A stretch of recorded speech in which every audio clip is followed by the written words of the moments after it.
매주 이제 우리가 하나님의 말씀을 나누고 또 우리가 목요일 날도 그 말씀을 가지고 같이 또 더 깊이 삶을 나누고 또 금요일 날 같이 기도하고 그러면서 제 안에 이제 어떤 이 안타까움이 있습니다.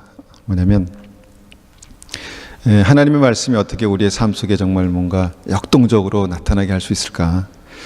뭔가 생명이 살아나는 어떤 그 은혜로 정말 하나님의 역사가 우리의 삶 속에 이렇게 나타날 수 있을까? 그런 고민들을 합니다.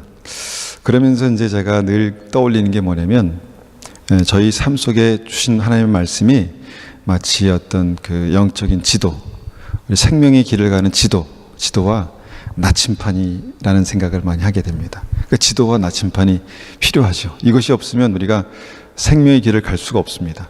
길을 찾아갈 수 없습니다. 그런데 지도가 있고 나침판이 있으면 정확히 어느 방향으로 가야 될지, 이 지도를 어떤 방향으로 놓아야 될지가 분명해집니다. 그러면 우리가 이제 갈 수 있는 것이죠.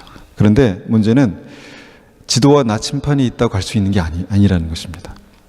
우리가 한 걸음 한 걸음 발을 옮길 수 있는 의지가 있어야 되고 또 에너지가 있어야 되고 그러면서 우리의 삶이 실제로 이렇게 생명의 길을 이제 향해서 가야 된다는 것이죠. 그런데 거기에서 우리가 제가 한계를 보게 되는 것 같아요. 저희 삶 속에, 우리 성도님들의 삶 속에 하나님의 말씀을 알았고 또 그 말씀이 우리의 삶 속에 이것이 주님의 말씀이구나 라는 이해가 있는데 어떻게 하면 우리가 믿음으로 한 걸음을 갈 수 있을까를 생각해 볼 때 힘이 들다는 것입니다. 마치 광야에서 40년 동안 이스라엘 백성들이 가나안 땅을 보았는데도 그냥 그곳에서 그냥 40년 동안 허송세월하고 헤맸던 것처럼 마치 우리가 하나님의 말씀의 진리를 붙들고 이것이 생명의 길이구나라는 확신 있고 약속을 받았음에도 불구하고 우리의 삶 속에 뭔가 계속해서 헤어나오지 못하는 어떤 그런 이 다람쥐 쳇바퀴 도는 것 같은 그런 삶 속에 있는 것들을 이걸 어떻게 뚫고 나올 수 있을까? 이게 제 고민입니다. 그래서 한 분 한 분 뵐 때마다 그런 은혜 가운데 뭔가 하나님께서 역동적으로 역사하시는 그 은혜 가운데 사셨으면 좋겠다. 저도 그렇고 그렇게 고민합니다. 근데 거기에서 우리가 제일 많이 걸리는 게 이제 기도입니다. 기도. 이 집사님 제가 빵꾸 내서 죄송합니다. 새벽 예배. 기도입니다. 기도. 기도해야 되는 줄 아는데 안 되는 거예요. 그러니까 쉬지 말고 기도하라고 말씀하셨는데 쉬게 되는 거예요. 안 되는 거예요. 이게 힘든다는 것입니다. 근데 여기 있는 분 한 분도 예외 없이 그 기도가 살아나지 않으면요, 우리 삶 속에 하나님의 그 역동적인 은혜는 나타나지 않습니다. 이게 안타까운 현실인 것 같아요. 진리를 알고, 그러니까 지도와 나침판이 있어도 우리가 믿음으로 한 발을 내디뎌야 되는 것이죠. 한 발을 내디뎌야 되는 것입니다. 그런데 이게 안 된다는 것이죠. 왜냐하면 가면 죽을 것 같고 불편하고 힘들고 어려우니까. 그런데 기도가 그 키입니다. 기도가 열쇠입니다. 여러분, 우리가 어디 나가서 열심히 일해가지고 돈 버는 거 중요하지만 여러분, 내가 1시간 덜 일하고 그 시간에 만약에 기도하면 하나님께서 그 이상의 것으로 채우신다라는 확신만 있다면 할 수 있을 텐데 참 그게 힘들다는 것이죠. 저도 힘듭니다. 기도가. 목사라고 맨날 기도 잘하고 아닙니다. 저도 힘듭니다. 그런데 기도하지 않으면 어떤 침체가, 영적인 침체가 계속해서 나를 누르고 있는 것을 보게 됩니다. 영적인 침체가 계속해서 우리의 마음을 누르고 있습니다. 그게 어두움입니다. 의욕 상실, 어두움, 뭔가 삶의 소망이 보이지 않고 내가 계속 반복되는 정말 입에서 쓴내가 난다 그러나요? 그 인생이 계속 입에서 쓴내가 나는 어떤 그런 상황들을 보게 됩니다. 여러분, 뚫고 나가야 합니다. 같이 함께 뚫고 나가셔야 합니다. 나가셔야 합니다. 오늘 함께 나눌 말씀의 제목은요, 인간관계를 통해 결정되는 중요한 3가지입니다. 우리의 구원받는 믿음은 서로의 관계를 통해서 분명하게 증명됩니다. 왜냐하면 구원의 보증으로 계신 성령께서는 우리 안에 숨어 계시지 않습니다. 우리 안에 역사하시고 말씀하시고 인도하시고 기름 부으시고 성령의 불로 역사하십니다. 그래서 우리가 서로 안에서 그것이 나타나게 됩니다. 그게 성령의 열매입니다. 그래서 예수님이 우리의 구주가 되시는 사람들은 그 보증으로 성령을 받고, 그 성령이 우리 안에 계시는 사람들은 성령의 열매로, 성령의 능력으로, 성령의 권능으로 나타나는 것이 우리의 믿음인데, 그것이 가장 확실하게 나타나는 것이 뭐냐면 인간관계라는 것입니다. 사람과 사람과의 관계. 오늘 말씀은 우리가 금요일 날도 제가 이 말씀을 전하면서 제 마음속에 이 말씀에 대한 부담감을 주셨습니다. 이 말씀을 나누라는 그런 부담감을 주셔서 다시 이 말씀을 나눕니다. 자, 마태복음 7장 1절입니다. 마태복음 7장 1절. 마태복음 7장 1절을 우리가 앞에서 띄워드렸지만 한번 찾아서 7장 1절부터 12절까지 말씀을 볼 텐데요. 먼저 7장 1절부터 5절까지 말씀 보겠습니다. 제가 쉬운 성경으로 맞들어 읽겠습니다. 비판을 받지 않으려면 비판하지 마라.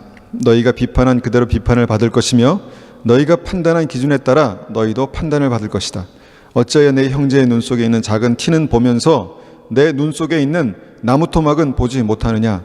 내 눈 속에 나무 토막이 있으면서 어떻게 내 형제에게 내 눈 속에 있는 작은 티를 빼주겠다고 말할 수 있느냐? 위선자들아, 먼저 내 눈 속에 있는 나무 토막을 빼내어라. 그 후에야 잘 보여서 내 형제의 눈 속에 있는 티를 빼낼 수 있을 것이다. 왜 이 말씀을 다시 주셨는가 생각해 보니까 우리가 계속해서 본다고 하지만 보지 못하는 문제가 있다는 것을 말씀 나눴습니다. 본다고 하지만 내가 다 보고 내가 이 상황에 대해서 다 알고 보고 듣는다고 하지만 그것이 본다는 것이 보는 것이 아니라는 것입니다. 여기서 보니까 그 후에야 잘 보여서 내 형제에게 눈 속에 있는 티를 빼낼 수 있을 것이다. 그 티를 빼기 위해서 본다기보다도 지금 뭔가 내 삶 속에서 막혀있는, 보지 못하게 막혀있는 것이 있다라는 것을 우리가 한번 생각해 봅니다. 주님께서 비판을 받지 아니하려거든 비판하지 말라. 그냥 딱 잘라서 주님은 비판하지 마라 라고 말씀하십니다. 어떤 이유에서건 비판하지 마라. 우리는 비판을 어렸을 때부터 학교에서부터 배웠습니다. 이 사회에서 배웠습니다. 그리고 서로의 관계 속에서 무엇이 잘못되고 무엇이 옳은지를 우리가 비판하는 능력을 키웠습니다. 그래서 우리에게 정확한 판단력이, 어른이 되면 될수록 그런 정확한 판단력이 생기는 것이죠. 근데 주님께서는 그 판단, 그 비판 접어라. 하지 마라. 하나도 도움이 안 된다. 너희가 오히려 그 비판하는 그 비판이 정확한 사실에 근거한 것일지라도, 진실이라도 그것은 생명을 살리는 진리는 아니다 라는 것이 오늘 말씀입니다. 진실이라도, 정확한 판단, 그 정확한 진실에 근거한 그 판단이 사실이라 할지라도 그것이 생명을 살려내는 진리는 아니다. 그 비판은 대부분 우리를 병들게 합니다. 보지 못하게 하는 것이죠. 눈뜬 장님이라 그러죠. 병들게 하고 결국은 이 말씀 전체적인 어떤 맥락에서 그 비판으로 말미암아 내 스스로가 주님께로부터 멀어지게 된다는 것입니다. 그리고 결국은 그 비판이 결국은 주님께서 나를 심판하시는 이유가 된다라고 성경이 말씀하고 계십니다. 그러니까 좀 단순하게 우리가 그냥 하나님을 우리가 믿기 때문에 이 말씀에서 비판하지 마라. 내가 하는 비판이 결국은 주님의 심판으로 나에게 돌아온다라는 이 말씀이 우리에게 다시 한번 우리의 마음속에 적용되고 새겨지기를 원합니다. 여러분, 비판이 진실인데 그것이 어둠이란 사실을 여러분 아십니까? 비판이 진실입니다. 그런데 그것이 가져오는 것이 어둠입니다. 비판은 정확한데 여러분, 그것이 진리가 아닙니다. 이것이 오늘 말씀에서 우리가 첫 번째 확인해 보기 원하는 진리입니다. 다른 사람에 대한 비판이 나를 죽이는 어둠이다. 여러분, 눈만 뜨면 문제가 보이지 않습니까?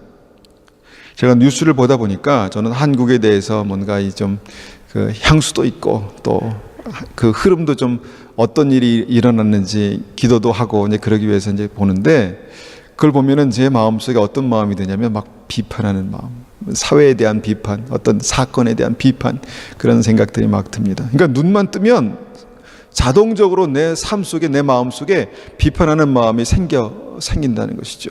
근데 주님께서는 비판하지 마라, 그렇게 말씀하셨다는 것이죠. 비판하지 마라. 여러분 한번 고민해 보십시오. 비판하지 마라고 하는데 정말 내가 어떤 것만, 눈만 뜨면 어떤 것이 보인다는 것입니다. 그러면 어떻게 그것을, 내가 어떻게 그것을, 말씀을 내게 적용할 것인가? 저는 그냥 이제 이런 고민을 하면서 여러 가지 이제 생각을 해봅니다. 분별하여서 적용하면 될까? 어떻게 이것을 분별하여서 적용하면 될까? 문제가 보이는데, 그 문제가 막 나를 화나게 하는데, 그리고 내 안에서 할 수는 없지만 그 문제를 해결하고 싶은 그런 마음이 있는데, 주님은 그 시작, 내가 그렇게 하려는 그 시작, 비판, 그것을 하지 말라고 하시니까, 그럼 어떻게 해야 되는가? 주님께서 말씀하십니다. 위선자들아, 먼저 내 눈 속에 있는 나무 토막을 빼내라. 그 후에야 잘 보여서 내 형제의 눈 속에 있는 티를 빼낼 수 있을 것이다. 앞에 있죠? 네, 그 다음에 한 절씩 내가 올려놨거든. 예. 그 문제로 먼저 나의 문제를 풀라라고 주님께서 말씀하십니다. 그러니까 우리가 보는 문제는 사실은 내 안에 있습니다. 내가 저 사람에게서 보는 문제는 내 안에 있다는 것입니다. 이 사회 속에서 보는 문제는 내 안에 있습니다. 내가 내 바로 앞에서 보지 못하는 것이지 그 문제는 내 안에 있다는 것입니다. 근데 주님께서는 먼저 내 안에, 너 눈 속에, 그 사람 눈 속에 있는 것을 빼려고 하지 말고 먼저 네 눈 속에, 같은 네 눈 속에 있는 그 나무 토막을 빼내라. 그 문제로 먼저 내 문제를 풀어라, 그렇게 말씀하십니다. 그 문제로 먼저 나를 깨끗게 하라는 것입니다. 주님께서 보이신 그 문제가 나의 문제고, 그 보이신 문제로 나를 깨끗게 하라는 것입니다. 이것이 우리가 이제 오늘 우리가 자세히 말씀을 나누진 않지만 이 중보자들의 그게 주신 주님의 마음입니다.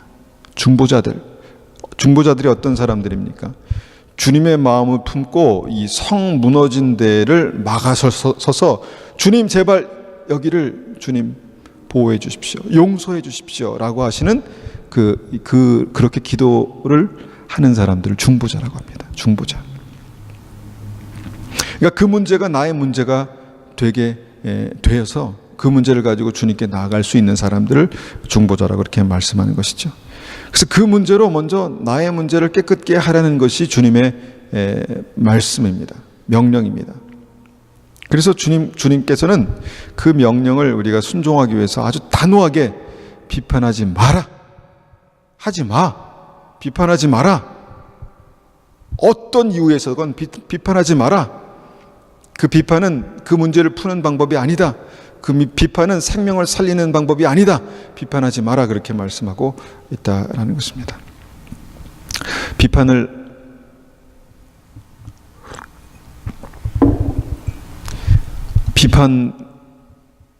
해보셨습니까?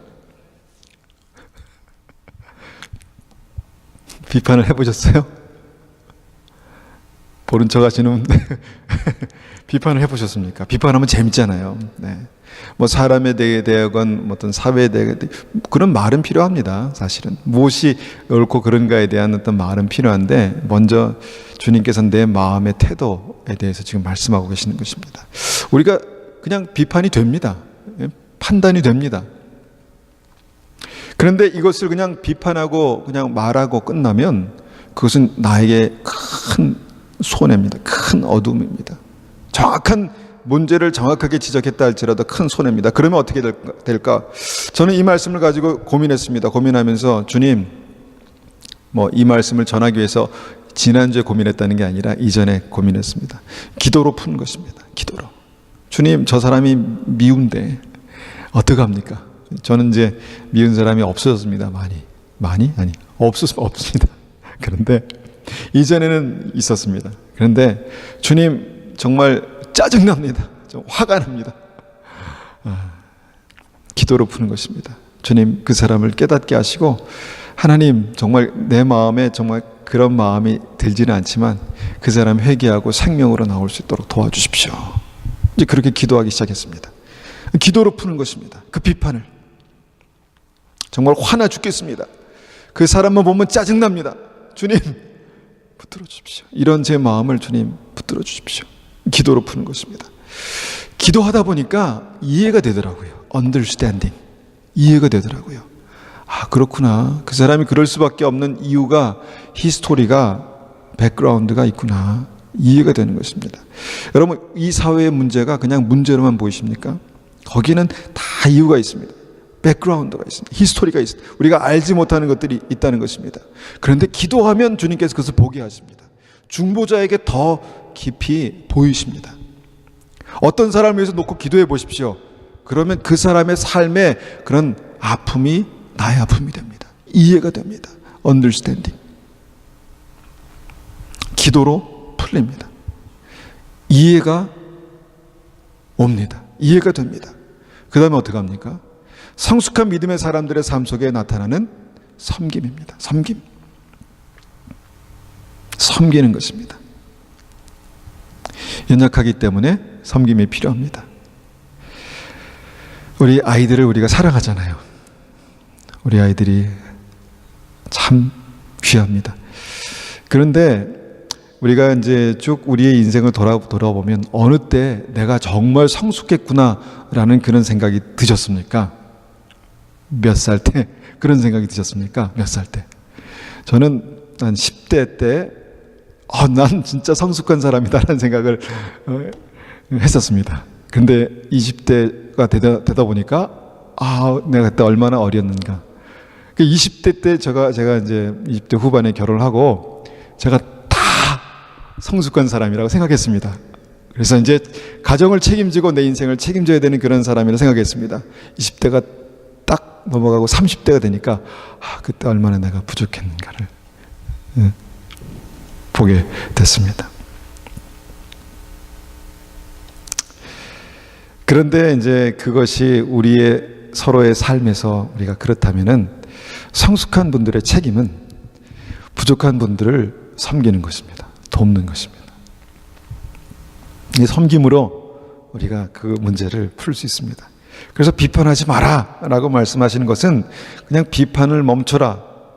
그 다음에 그 비판을 이렇게 기도, 이해, 섬김으로 푸는 것입니다. 항상 문제를 비판으로 풀려는 사람들에게 주님은 위선자들이라고 그렇게 말씀하십니다. 위선자들. 여러분, 가늠하다 잡혀온 여인에게 주님께서 너희 중에 죄 없는 자가 먼저 돌을 던져라. 그 말씀은 이 사람이나 너희나 똑같다. 그 말씀 아닙니까? 그것이 주님의 그 보시는 판단이라는 것입니다. 그러니까 주님께서 비판하는 그 비판의 돌을 들고 있는 사람들에게 주님께서 위선자들이다. 너희 중에 죄가 없는 사람이 먼저 돌을 던져라. 똑같은 말씀인 것이죠. 그래서 그 말씀 뒤에 숨겨진 두 번째 진리가 있는데 그것은 뭐냐면 비판하려는 나의 태도가 결국 내가 형통하지 못하는 이유입니다. 여러분, 비판하려는 나의 태도가 결국 내가 형통하지 못하는 이유입니다. 내가 막혀있는 이유입니다. 그것을 제가 금요일날, 목요일날 나눴습니다. 6절, 7절 말씀 보겠습니다. 6절, 7절. 거룩한 것을 개에게 주지 마라. 진주를 돼지 앞에 던지지 마라. 개나 돼지는 그것을 짓밟고 뒤돌아서서 너희를 물어버릴 것이다. 구하라 그리하면 너에게 주실 것이다. 찾으라 그러면 발견할 것이다. 두드려라 그러면 문이 너에게 열릴 것이다. 여러분, 비판하는 이 사람을 위선자라고 말씀하시고 계속해서 그 위선자들에 대해서 6절에 또 이어서 개다, 돼지다 그렇게 말씀하고 있습니다. 좀 기분 나쁘지만 저에게 주시는 말씀이라고 생각하고 저희가 듣습니다. 주님은 거룩한 것을 개에게 주지 말고 진주를 돼지에게 던지지 말라고 말씀하십니다. 그 말씀은 나도 거룩한 것을 그렇게 허비하지 않겠다는 것입니다. 나의 진주를 그렇게 허비하지 않겠다는 것입니다. 너희도 그렇게 허비하지 말라라는 말씀은 나도 그렇게 하지 않겠다는 것입니다. 나도 거룩한 것을, 진주를 던져주지 않겠다.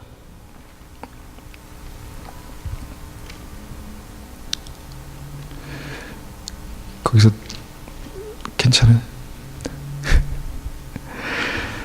결국 비판이 습관이 된 사람, 판단이 습관이 된 사람은요, 주님의 눈에는 그냥 개나 돼지와 같아 보인다는 아주 충격적인 말씀입니다.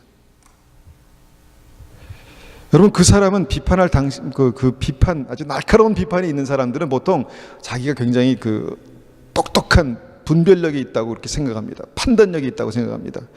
그런데 그런 상태에서 주님께서 보시는, 그 사람을 정확히 보시는 그 눈은 뭐냐면, 내 눈에는 그냥 그 비판하는, 그 판단하는 그 사람이 그냥 개나 돼지와 똑같은, 어떤 면에서 똑같은 사람으로 보인다라는 말씀입니다. 하나님의 단호한 의지가 이 안에 이제 있는데, 주님께서는 그런 상태에서는 주실 수 없다는 것입니다. 그런 상태에서는 허락하실 수 없다는 것입니다. 왜냐하면 주님께서 그냥 개나 돼지로 심판하시려는 말씀이 아닌 것은 7절에 바로 그 주님의 안타까운 마음이 표현되고 있기 때문입니다. 7절에 뭐라고 말씀하십니까? 구하라, 그러면 너에게 주실 것이다. 찾아라, 그러면 발견할 것이다. 두드려라, 그러면 문이 너에게 열릴 것이다. 여러분, 이 말씀과 이 말씀은 1절부터 12절 말씀은 같은 말씀입니다. 왜냐하면 12절에 그러므로 라고 결론을 내리면서 그 앞에 설명했던 모든 것들에 대한 결론을 내리시기 때문에 같은 말씀입니다. 이것을 따로 분리해서 생각할 수 없습니다. 앞에 정말 개나 돼지에게 주님께서 거룩한 것, 진주를 주시지 않겠다고 말씀하신 분이 나는 못 준다, 안 준다 라고 끝내시지 않고 구하라 말씀하셨다는 것은, 그렇다면 우리가 어떻게 해야 될 것인가에 대한, 그렇다면 우리가 어떻게 주님께 나가야 될 것인가에 대한 그 진리를 보이신 것입니다. 나는 자녀에게 귀한 것을 주고 싶다. 이거 주님의 마음, 하나님의 마음 아니겠습니까? 우리가 부모가 부족할지라도 자녀에게 좋은 것을 줄 줄 알거든 하물며 하늘에 계신 천부께서 구하는 자에게 좋은 것을 주시지 않겠느냐. 이것이 주님의 마음입니다. 그런데 주님의 마음의 그 7절에 앞에 주님께서 그렇게 혹독하게 말씀하신 이유가 뭐라고 생각하십니까? 나는 주고 싶지만, 나는 준비가 되어 있지만 준비가 안 됐구나. 내가 지금 너에게 주면 분명히 너는 이것을 짓밟고 오히려 그것을 전달한 나를 물어버릴 것이다. 찢으려고 달려들 것이다. 여러분, 주시려는 것이 주님의 뜻입니다. 주시려는 것이. 지금 막혀 있는데 그것을 뚫고 주님께서 주시겠다는 것입니다. 8절에 계속해서 말씀하십니다. 구하는 사람은 누구든지 받을 것이다. 찾는 사람은 찾을 것이다. 그리고 두드리는 사람에게 문이 열릴 것이다. 아들이 빵을 달라고 하는데 너희 중에 누가 돌을 주겠느냐? 아들이 생선을 달라고 하는데 누가 뱀을 주겠느냐? 비록 너희가 나쁜 사람이라 할지라도 자녀에게 좋은 것을 주려고 하는데 하물며 하늘에 계신 너희 아버지께서 구하는 사람에게 좋은 것을 주지 않겠느냐? 주겠다는 것입니다. 주시겠다. 나는 준비가 되어 있다. 여러분, 구하라는 것이 그냥 입술을 열어서 부르짖고 기도하라 라는 것을 말씀하지만, 여러분, 주님의 구하라는 말씀은 그의 모든 어떤 삶이 정말 주님께 구하고 받을 준비가 되는 그 믿음을 말씀하고 있는 것입니다. 나는 사랑하는 자녀에게 정말 귀한 보물을 주고 싶다. 그런데 많은 경우에 그 자녀들의 상태가 천국 보물을 받을 수 없는 그런 상태로 그냥 남아있구나. 내 눈에는 이것은 마치 내가 주어봤자 그것을 발로 밟고 짓밟아버리는 그냥 돼지나 똑같은 상태다 라고 말씀하고 있다는 것입니다. 그 이유가 뭡니까? 그 이유가 바로 위선자, 그 이유가 바로 다른 사람에 대한 비판 정죄가 습관이 되어 있는 사람들이, 바로 그 모습이라는 것입니다. 이 말씀을 읽고 저희 마음속에 다른 사람에 대한 비판과 판단, 정죄를 하지 말아야지라고 그렇게 결단합니다. 절대로 하지 말아야지. 절대로 하지 말아야지. 그렇게 이제 하지만 절대로 하지 말아야지. 그렇게 말하지만 잘 안 됩니다. 잘 안 됩니다. 한때는 제가 그렇게 하지 말아야지라고 이제 하면서 어떻게 되냐면 무관심했습니다. 보면 보이니까, 눈만 뜨면 보이니까 무관심. 그런데 말씀을 우리가 더 깊이 보다 보면 이것이 나의 지옥 갈 확률을 더 높인다는 것을 제가 알게 됐습니다. 이것은 세 번째 대지에서 제가 더 자세하게 말씀드리는데, 판단하고 비판하는 것이 우리가 받을 수 없는 상태뿐만 아니라 내가 판단하지 않기 위해서 관심을 끊어버리는 것, 그것이 어떻게 보면 굉장히 위험한 어떤 그 결론이라는 것을 보게 됩니다. 자, 비판하지 않는 것이 무관심해라 라는 말씀이 아니라는 것이죠.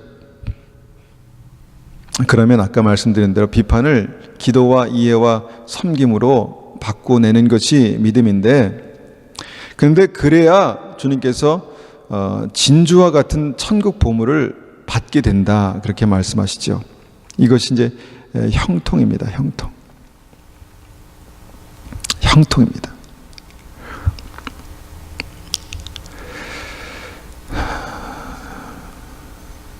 왜 요셉과 같은 사람에게는 주님께서 형통한 길을 주셨을까?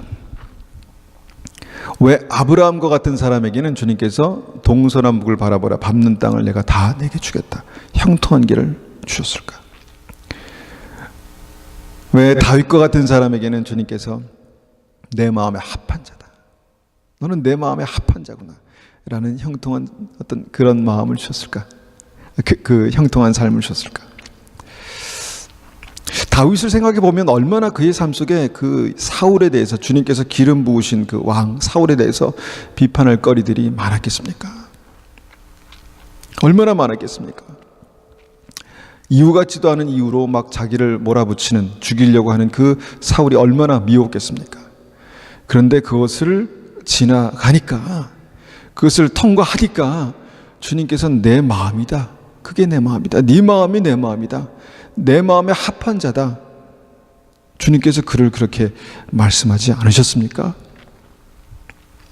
말 같지도 않은 이유 때문에 정말 이 그 분쟁이 생겨서 정말 그가 아브라함이 정말 여러 가지 그 어떤 삶의 그 문제가 이제 꼬이기 시작할 때 그 문제를 푸는 방법, 그것이 뭐냐면 내가 좋은 것을 택해라, 내가 그 나머지 찌끄러기를 내가 택하겠다, 일로 가면 내가 일로 갈 거고 이쪽으로 가면 일로 가겠다.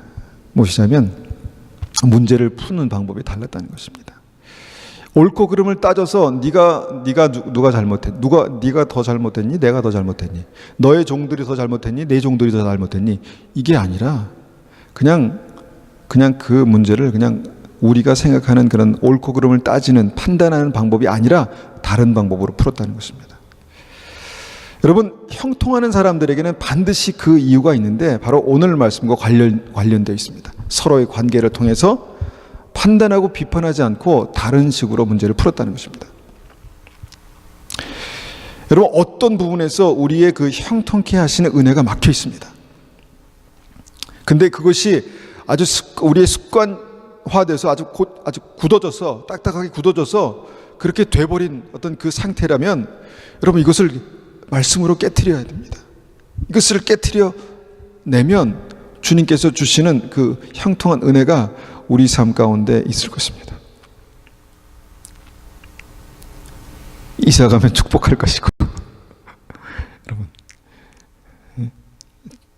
집을 사면 축복할 것이고, 축복하실 것이고, 내가 무엇을 위해서 기도하면 주님께서 그 생명의 길을 내실 것이고, 형통케 하실 것입니다. 사람의 관계가 우리의 믿음입니다. 자, 세 번째 진리, 우리가 이 말씀에서 발견한 세 번째 진리는 이것입니다. 하나님께서 비판하는 자를 하나님께서 비판하는 그 비판으로 나를 심판하시겠다라는 것입니다. 비판, 심판. 여러분 좀 굉장히 그 다른 어감이죠. 마태복음 7장 1절 다시 한번 보면 비판을 받지 않으려면 비판하지 말라. 너희가 비판한 그대로 비판을 받을 것이며 너희가 판단한 기준에 따라 너희도 판단할 것이다. 주님께서 그 비판으로 나를 비판하시겠다. 그렇게 말씀하십니다. 이것이 바로 내 눈 속에 있는 나무 토막을 먼저 지금 보고 있다. 너는 지금 다른 사람의 눈 속에 있는 티를 보고 있지만 나는 지금 내 눈 속에 있는 나무 토막을 보고 있다. 주님께서 심판하시는 근거가 되는 것이죠. 쉬운 성경이나 개정개혁의 그 비판이라는 단어를 보면은 단지 이게 비판이라고 그렇게 기록되기 때문에 우리가 비판이라고 할 때 어떤 말, 단어, 그렇게 우리가 이해하게 되는데 이 원어의 의미는요, 더 무거운 의미가 있습니다. 바로 이 judge, 심판입니다. 심판. 영어 성경 보니까 Do not judge others and you will not be judged. For you will be treated as you treat others. The standard you use in judging is the standard by which you will be judged. 심판은 주님께서 그걸로 심판하시겠다라고 그렇게 말씀하는 것이죠. 똑같은 단어가 요한계시록 20장 12절에 이렇게 말씀하십니다. 또 내가 보니 죽은 자들이 큰 자나 작은 자나 그 보좌 앞에 서 있는데 책들이 펴 있고 또 다른 책이 펴졌으니 그 생명책이라 죽은 자들이 자기 행위를 따라 책들에 기록한 대로 심판을 받으리니. 똑같은 단어, 심판이라는 단어죠. 비판, 판단, 심판, 이제 헬라어로 크리노, 저지, 똑같은 단어라는 것입니다. 너희가 심판한 그대로 심판을 받을 것이며 이것입니다. 우리가 비판을 했는데 그냥 단순히 비판했는데 주님께서는 그걸 심판이라고 해석하십니다. 심판. 너희가 심판한 그대로 내가 너를 심판할 것이다. 마지막 날에 주님께서는 너를 내가 심판하겠는데 너의 그 삶으로 내가 살았던 그 삶 속에서의 그 판단으로 내가 너를 판단하겠다 말씀하시는 것입니다. 이것이 세 번째 중요한 진리입니다. 내가 하는 비판은 곧 내가 받을 심판이 될 것입니다. 내가 하는 비판을 그대로 놔두면 그 날카로운 정확한 그 판단, 비판을 그대로 놔두면 그것이 주님께서 나를 심판하시는 심판이 될 것이다 라고 말씀하신 것입니다.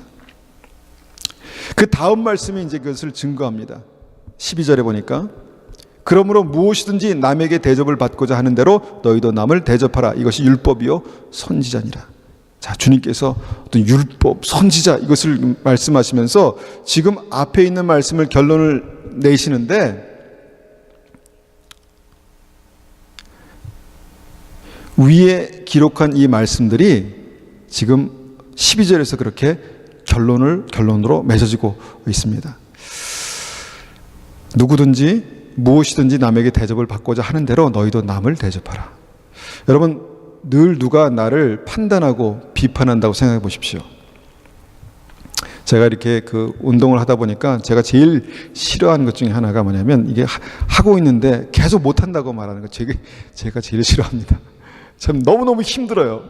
열심히 제 테니스를 배우는데 테니스 치고 있는데 못한다고 막 처음 시작할 때부터 끝날 때까지 더 못하겠어요. 더 못하겠어요. 너무너무 싫습니다. 잘한다고 하면 좀 잘해볼 텐데 못한다고 하니까 정말 하기 싫습니다. 근데 누가 나를 그렇게 계속 판단하고 비판하고 더 나아가서 심판하고 저지하고 얼마나 고달픈 인생이 되겠습니까? 그런 대우를 받고 싶으십니까? 예? 늘 누가 나의 옳고 그름을 판단해 준다면 나는 행복해 그렇게 말씀하실 수 있겠습니까? 그렇게 대우받기 싫으면 그렇게 하지 말라는 것입니다. 주님의 말씀이. 같은 말씀, 같은 맥락에서 우리가 이해할 수 있는 말씀입니다. 그런데 이 말씀이 거기서 끝나지 않습니다. 다른 사람을 대하는 그 태도, 결국 그것이 나의 구원에 직접적으로 관련이 있다라는 것입니다.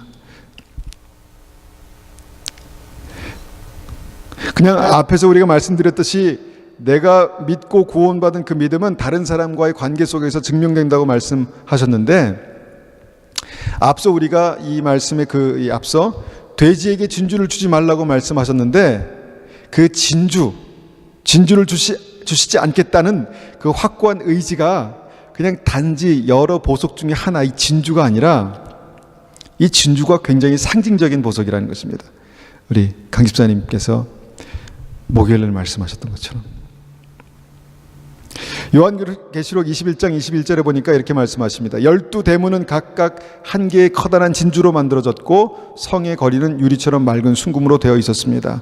하나님의 나라, 예루살렘 성, 천국을 말씀하고 있는데, 그 천국에 들어가는 이 12개의 문은 각각 한 개의 커다란 진주로 만들어졌다, 그렇게 설명하고 있습니다. 천국 문이 하나의 커다란 진주로 만들어졌다는 것입니다. 왜 그랬을까요? 천국에 들어가는 사람들은 그것을 알 것입니다. 천국 문을 딱 보자마자, 야, 여기가 천국이구나. 왜냐하면 그의 인생이 바로 그 진주를 만드는 것과 같았기 때문에 그렇습니다. 천국에 들어가는 그의 인생이 마치 진주를 만드는 그 과정과 같았기 때문에 그 천국 문을 바라보면서, 아, 여기가 천국이구나, 여기가 천국에 들어가는 입구구나 라는 것을 안다는 것이죠. 왜 비판에 익숙한 돼지는 진주를 발로 짓밟을까요? 결국 그 천국의 축복과 가치를 보지 못한다는 것입니다. 하나님께서 천국의 귀한 비밀을 주셔도, 축복을 주셔도 그 가치를 알지 못한다는 것입니다. 그래서 이 진주가 이 상징하는 것이 단지 보석, 귀한 것을 넘어서 하나님께서 우리에게 주실 수 있는 가장 귀한 것, 하나님의 나라, 가장 귀한 것, 천국의 보화, 가장 귀한 것, 천국의 비밀, 이렇게 된다는 것이죠. 그리고 이 천국의 상징 진주를 받을 자격은 다른 사람과의 관계 속에서 다른 사람에 대한 태도로 결정된다는 것입니다.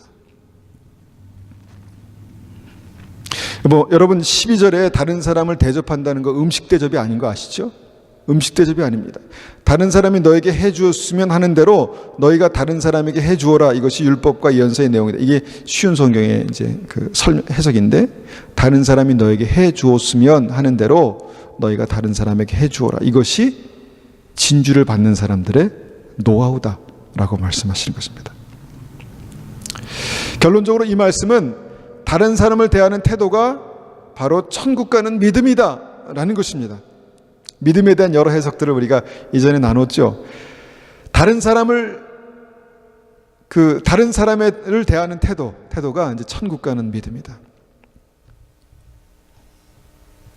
다른 사람을 심판하면 그 심판이 나의 심판이 되는 것이고, 대신에 다른 사람을 이해하고 기도하고 섬기면 주님께서 나를 이해하시고 나를 위해서 중보하시고 나를 위해서 희생하시고 섬기신 것처럼 똑같은 일들이 주님께서 나의 삶 속에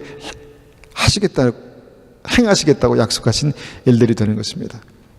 이것이 천국에 들어가는 믿음이다 라고 성경은 말씀하십니다. 여러분, 이것을 다시 한번 우리가 확증할 수 있는 말씀이 마태복음 25장입니다. 좀 길지만 우리가 다시 이 말씀을 한번 짚어가면서 한 번만 다시 한번 읽겠습니다. 31절 32절 보니까, 인자가 모든 천사들과 함께 영광 가운데 다시 와서 영광의 보좌에 앉을 것이다. 그때 세상 모든 나라가 그 앞에 모일 것이며 목자가 양과 염소를 구분하듯이 인자가 사람들을 나눌 것이다. 주님의 심판, 마지막 때의 그 모습을 말씀하고 있습니다. 그런데 우리가 이 말씀을 잘 알고 있지만 다시 한번 우리가 앞에서 나눈 그 말씀의 심판의 기준을 생각하시면서 한번 이 말씀을 보십시오. 다른 사람에 대한 나의 그 태도가 바로 주님께서 나를 심판하시겠다는 그런 태도였다는 것입니다. 같은 맥락에서 이 말씀을 이해할 수 있습니다. 내가 대우받고 싶은 대로 다른 사람에게 해주어라, 같은 맥락이죠. 그런데 25장에서는 이 말씀이 그냥 해주어라, 좋게 해주어라라고 그렇게 끝나지 않습니다. 주님께서 말씀하신 그 비판, 판단, 심판, 저지, 이 똑같은 의미를 가지고 주님께서 하나님의 심판을 설명하고 계신 것이죠. 마태복음 25장 33절입니다. 인자는 자신의 오른쪽에 양을 왼쪽에 염소를 둘 것이다. 그때 왕이 오른쪽에 있는 사람에게 말할 것이다. 내 아버지로부터 복받은 너희들이여, 와서 세상이 만들어질 때부터 하나님께서 너희를 위해 준비하신 나라를 물려받아라. 내가 배고플 때 너희는 내게 먹을 것을 주었다. 내가 목마를 때 너희는 마실 것을 주었다. 내가 나그네로 있을 때 너희는 나를 초대해 주었다. 내가 헐벗었을 때 너희는 내게 옷을 입혀주었다. 내가 아플 때 너희는 나를 돌보아 주었다. 내가 감옥에 있을 때 너희는 나를 찾아주었다. 그때 의로운 사람들이 그에게 대답할 것이다. 주님, 언제 주님께서 배고프신 것을 보고 우리가 음식을 주었습니까? 언제 목마른 것을 보고 마실 것을 주었습니까? 언제 나그네 된 것을 보고 우리가 초대하였습니까? 언제 헐벗은 것을 보고 우리가 옷을 입혀 주었습니까? 언제 감옥에 있는 것을 보고 또 아프신 것을 보고 우리가 찾아갔습니까? 그때 왕이 대답할 것이다. 내가 너에게 진정으로 말한다.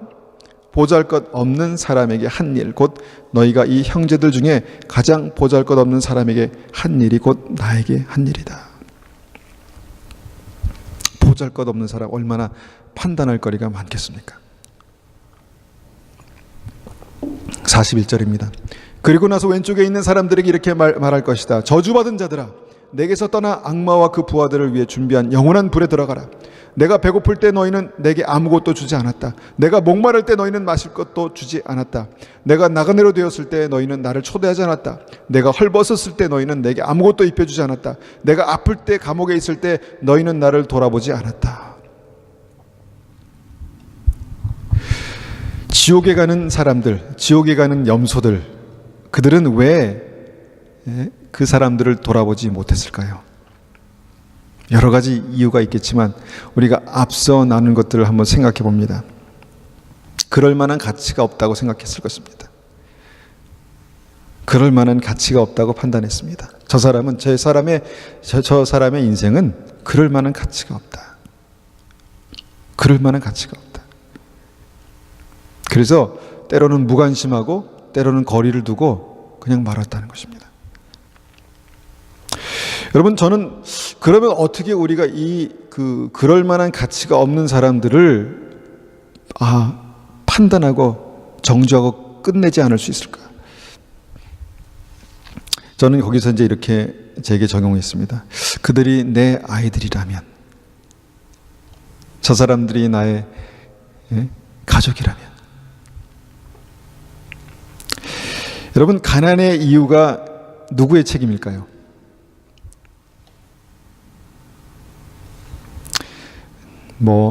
책임 소재를 묻는다면 그 사람이 그렇게 살았기 때문에 그렇게 된 거죠.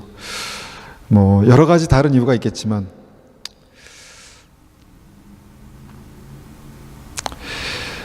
다른 사람의 병, 다른 사람의 죄, 다 이유가 있습니다. 그죠? 내가 판단할 수 있을 만한, 저 사람의 습관이 저렇기 때문에 저런 거야. 저 사람의 삶이 저렇기 때문에 저런 거예요. 내가 판단할 만한 그런 분명한 이유들이 있다는 것입니다. 그런데 그 문제를 푸는 핵심은 그 문제의 원인이 당신에게 있으니까 당신이 알아서 해. 이게 아니라는 것입니다. 우리가 많은 경우 이런 어떤 상황에서 우리가 판단하고 무관심하고 선을 긋고 이제 끝내버립니다. 그런데 주님의 그 왼편에 있는 염소들은 그것이 내가 지옥에 가는 이유가 될 줄을 꿈에도 몰랐다는 것입니다. 그만한 이유가 있기 때문에 내가 포기한 것을 주님께서는 다시 한번 그들에게, 마지막 순간에 다시 한번 그들에게 말씀하십니다. 다른 사람에 대한 나의 판단, 비판을 이해, 기도, 섬김으로 바꾸지 못한 것은 그들의 문제가 아니라 나의 문제라고 그렇게 말씀하십니다. 내가 좀 그들을 이해할 수 있었다면, 내가 그들을 위해서 기도할 수 있었다면, 내가 비판하는 마음을 좀 긍휼한 마음으로 바꿀 수 있었다면 나는 다가갔을 것입니다. 그들에게 다가갔을 것입니다. 어떻게든지 그들과 함께 고민했을 것입니다.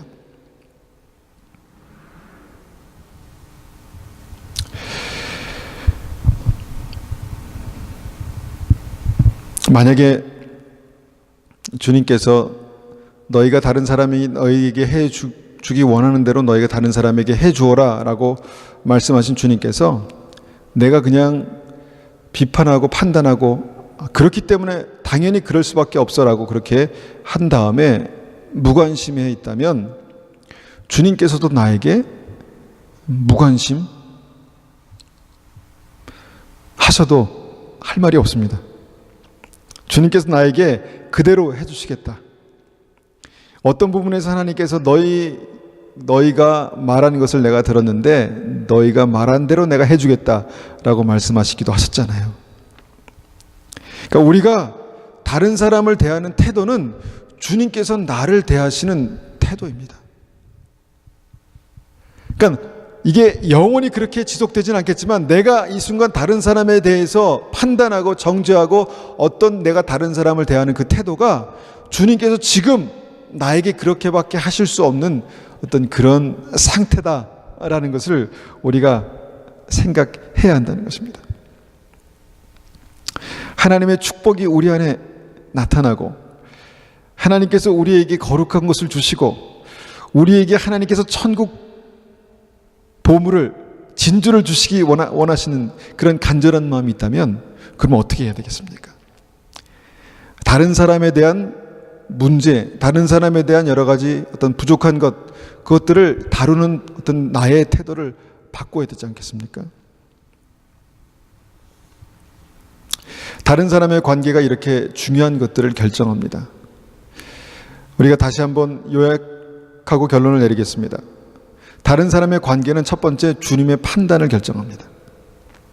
내가 다른 사람을 판단하는 대로 내가 너를 판단하겠다. 두 번째는 다른 사람의 관계가 나의 기도의 응답을 결정합니다.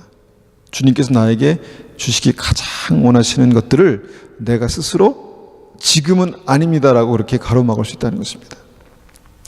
다른 사람의 관계가 결국은 나의 구원받는 믿음도 결정합니다.